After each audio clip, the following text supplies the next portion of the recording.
So my injury was a tendon tear in the right elbow, and it happened by doing some weight training. Where I felt I got the injury was doing skull crushes. So I did do very heavy weight, and the technique obviously went out the window. So yeah, that's how I did it.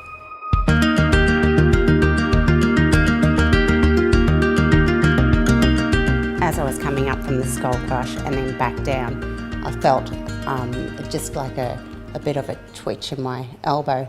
And then when I tried to straighten it back up again, there was just nothing. I had nothing.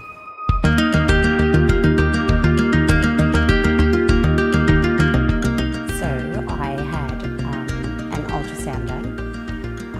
They noted a tear. I got a cortisone injection into my elbow and then continued training. I was advised not to train, but I just thought, oh, I can't feel anything. I was very aware that with the cortisone it covers up, it masks the area. So I was told not to do that.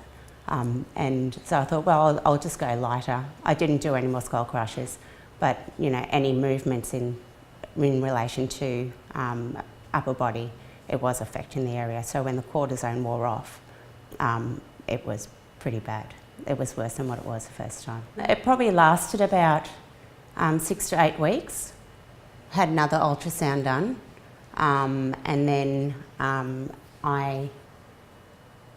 the tear was bigger, and then I had another cortisone injection, and then went and got physio, and then came and saw you.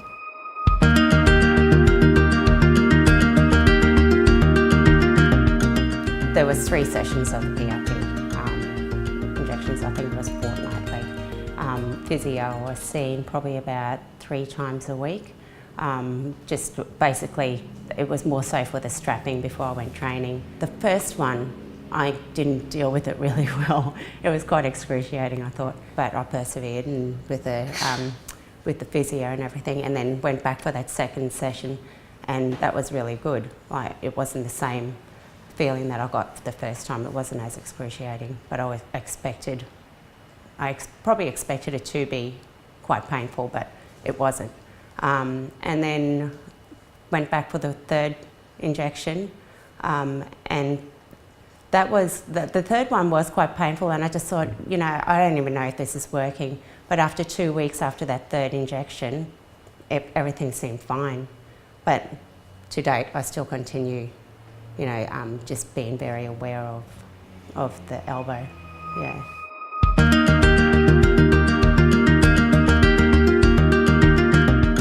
The elbow's perfect, yeah. Oh, I am very cautious. I put a strap on my elbow with every session that I do, and I'm very aware. So I do a warm-up before every session on my arms. But other than that, if I feel a little bit of a niggle, I basically stop.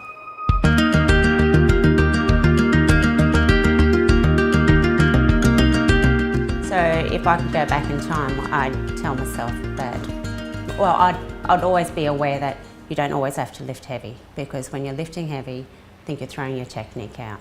So for me, it's more important to have that technique and right form and not injure yourself than to be a hardhead and lift heavy and just throw everything out the window, just to show everybody that, you know, you're lifting a heavy weight.